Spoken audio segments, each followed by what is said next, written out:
Salut les amis, c'est PKLN, j'espère que vous avez la forme. Aujourd'hui, on va se refaire une petite analyse du Bitcoin en nocturne, voir un petit peu à où on en est par rapport à ce qu'on a annoncé la dernière fois. Mais avant ça, si t'es pas encore abonné, bien sûr, je t'invite à le faire. N'oublie pas d'activer la petite cloche pour ne pas rater les prochaines vidéos. Un petit comme, un petit like, ça fait toujours plaisir. Et allez, suis-moi, c'est parti.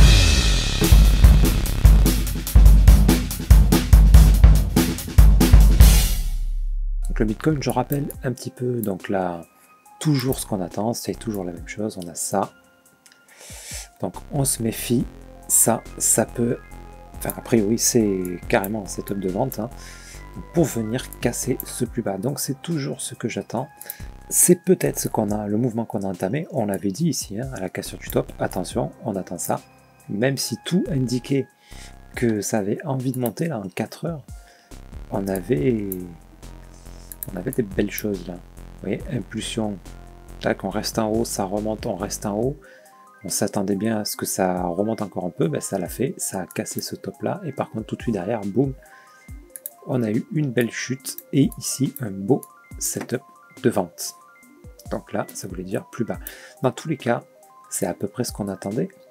On avait dit que s'il doit continuer à monter, il ne va pas monter comme ça en ligne droite. On attend au minimum une figure corrective, donc deux possibilités. Soit, enfin, il y en a un peu plus de possibilités, mais on va dire les deux plus fréquentes. Ok, parce que c'est très grande probabilité que ce soit ça qui se produise. Soit ici un A, on attend un B et un C pour nous donner un régular flat. Et après, si ici on a un signal d'achat, ben, ça sera bien de le tenter jusqu'à ce top. Et je rappelle toujours à chaque cassure de top, on fait très attention, sauf si on a une big impulsion comme ça et qu'on reste en haut. Là, ça sera beaucoup moins risqué, on pourra écarter le scénario baissier qu'on a. Okay, vraiment, il faut réunir ces deux conditions. Hein. Grosse impulsion et on reste en haut. Pas juste grosse impulsion. Hein. Ça arrive très souvent qu'on a une grosse impulsion, on se dit ça y est, c'est parti. Une heure après, boum, ça chute. Ça arrive très souvent et d'ailleurs, je vais vous le prouver. On a eu ça. Alors, c'était pas dans la même unité de temps, donc bien sûr, c'était pour une structure plus petite. C'était même en 15 minutes, je crois. On a vu ça. C'était ça, bah, là, carrément. C'est-à-dire qu'ici, on avait un setup de vente, enfin, en préparation. Pour moi, il n'était pas encore terminé, puisqu'ici, ça, c'est plutôt un setup d'achat. Et ça c'est tout pourri, ça. Là aussi, c'est potentiellement un petit setup d'achat. Donc, je m'attendais à ce qu'on monte encore un petit peu pour après descendre, mais alors pas autant. Parce que une fois qu'on a pété là comme ça à la hausse, si on était resté en haut, là oui, ça aurait voulu dire j'ai envie de monter. Maintenant, il faut pas retenir à chaque fois avoir le nez dans notre setup d'achat, parce que quand on voit ce qu'il y a avant, d'ailleurs là il l'a fait, boum, grosse impulsion, il reste en haut et puis finalement il se pète la gueule. Pourquoi?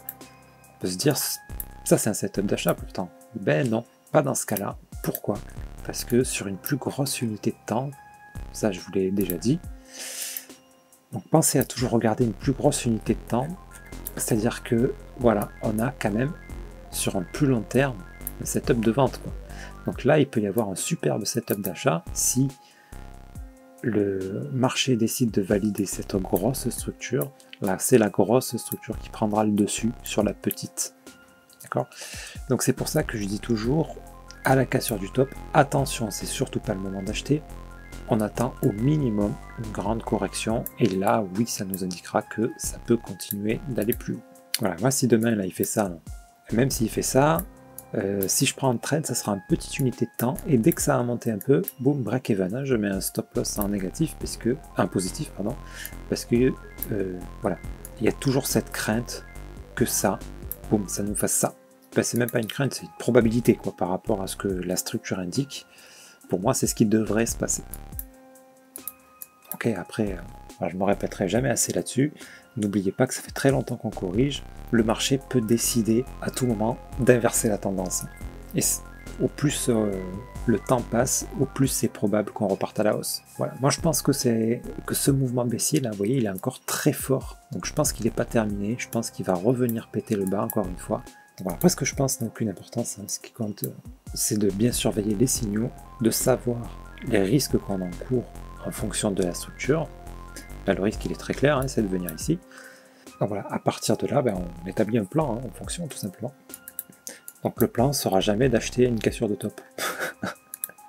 Voilà, après vous faites ce que vous voulez, mais voilà, je l'ai dit à chaque fois, puis à chaque fois ça n'a pas raté. Après la cassure du top, boum, ça a chuté, cassure du top, ça chute. Jusqu'où? Mais si ça chute jusque-là, on n'a pas envie d'avoir acheté là, quoi. Vous voyez?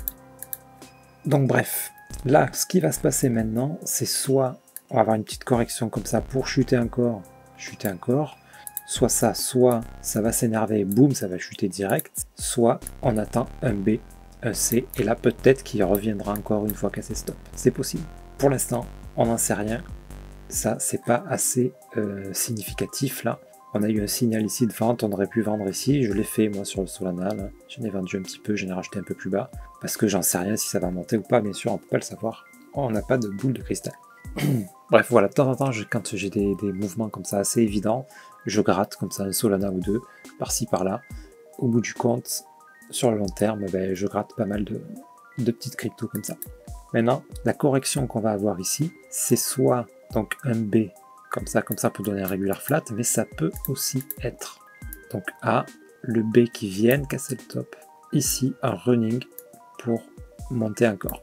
Si on a ça par contre, on commencera à s'éloigner du scénario baissier, d'accord? Parce que là on a quand même une impulsion qui reste assez haute, d'accord? On ne corrige pas toute l'impulsion qu'on vient de faire, et ça continue de monter. Bon, là c'est probable qu'on aille plus haut. Pourquoi pas entamer la fameuse le fameux grand B qu'on attend tous. Là on a un A, on attend un B, on ne sait pas jusqu'où, mais voilà, ça va être un gros mouvement quand même, et ensuite un C. Donc c'est pas dit qu'on ira plus bas que ça, ça peut être, je rappelle encore une fois, ça peut être aussi un B qui vienne casser le top pour nous donner un running plus tard. Dans tous les cas, il n'y a pas à se stresser pour le prix. Si ça monte, j'ai envie de dire tant pis, si d'un coup il fait ça, tant pis, ne vous inquiétez pas, il y aura un mouvement C qui correspond à cette grosse baisse plus tard. Donc des opportunités, il y en aura toujours, c'est ça que je veux dire. Il y aura toujours des opportunités, donc il ne faut pas courir après les prix. Donc voilà moi ce que j'attends. Après j'ai vu une possibilité aussi, mais qui me paraît un petit peu, enfin dans tous les cas, qui resterait dans la lignée de mon scénario baissier là, c'est ici d'obtenir un running ici. Voilà, c'est-à-dire qu'à partir de là, ne prenez pas les setups de vente, n'allez pas faire un sell parce qu'il y a de probabilité qu'on revienne casser le top avant de descendre. Voilà, c'est probable. Donc voilà les amis, j'espère que ça vous sera utile.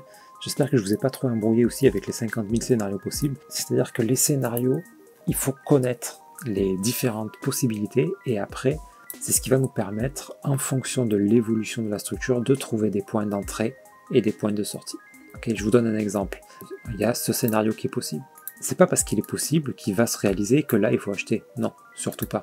Parce que là on n'en sait absolument rien s'il va faire ça. Par contre, si on a ça, ici on a un signal de vente, déjà on peut tenter une vente jusque là. On est quasiment sûr de l'obtenir.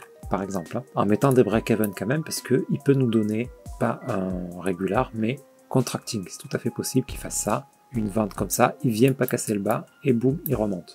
Ça existe aussi. Donc c'est pour ça qu'ici, si on a un signal de vente, on peut rentrer à la vente, on met un stop loss en positif une fois qu'on a commencé à chuter, comme ça s'il décide de faire ça, hop, ça nous sort du trade, on est tranquille. Voilà, par exemple.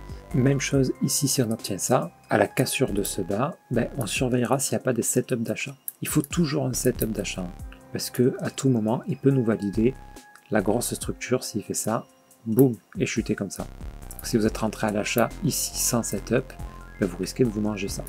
Ok, voilà, une fois qu'on connaît les différentes possibilités, ben, voilà, il suffit d'analyser. Ici, si on a quelque chose qui corrige comme ça, ben, ça sera pour de la vente là aussi. L'autre scénario, il y avait aussi ça, si d'un coup, boum, ça explose, ça casse le top. On se dit pas to the moon, là on sait que au moins une baisse pour un running. Donc à la cassure du top, là aussi on surveille.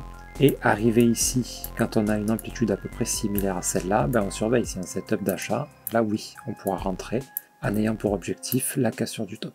Ok, je vous invite à regarder de toute façon les vidéos, je crois que c'est la vidéo que j'ai mis en présentation sur ma chaîne, parce que j'explique justement les figures. Donc il faut les connaître et il faut savoir qu'est-ce qu'elles annoncent. C'est-à-dire qu'un running, comme si impulsion, clac, clac, un running comme ça annonce pas to the moon, ça annonce casser le top. Une fois cassé, après, on attend la prochaine correction. Et selon ce que nous donne la prochaine correction, si c'est ça, ça veut dire ok, ça va continuer. Donc là, on peut re-rentrer éventuellement Donc là, on prend des profits à la cassure du top. Ici, on peut les réinjecter. Et là, ce qui s'est passé, ça a été une chute plus importante. Ici, setup d'achat, on peut rentrer là. C'est-à-dire qu'on a pris des profits ici, on rentre plus bas là. La prochaine impulsion, on a plus de profits. Okay. Ici, cassure du top, on sait qu'on risque le gros scénario baissier, impulsion, correction. On peut tenter un petit sell ici pour les traders court terme. Moi, je ne les tente pas, les sells maintenant. Je ne les tente pas. Je vous ai déjà expliqué pourquoi. Mais pour rappel, c'est parce que ça fait très longtemps qu'on corrige. Si on a un sell, à moins de prendre un gros levier, ça ne vaudra pas trop le coup. Ça va être l'histoire de quelques pourcents. Et en trading, moi, je mets que des petits montants. Donc, voilà, ça ne vaudra vraiment pas le coup pour moi de tenter les sells ici, en sachant qu'au plus on a corrigé, au plus il risque de s'invalider. Donc voilà, moi j'attends patiemment qu'on vienne casser ce plus bas et ensuite je choperai les prochains setups d'achat. Enfin, dès qu'on casse ce plus bas là, j'achète bien sûr en DCA les actifs dans lesquels je suis investi pour en prendre un peu plus. Quand j'ai un setup d'achat, boum, là je prendrai un trade parce que j'attendrai un plus gros mouvement. Ok, voilà pour ma stratégie. J'espère que tout ça vous sera utile. Sur ce les amis, je vous souhaite une bonne nuit. N'hésitez pas à partager vos avis et ce que vous en pensez en commentaire. Je vous dis à très bientôt, c'était PKLN. Merci.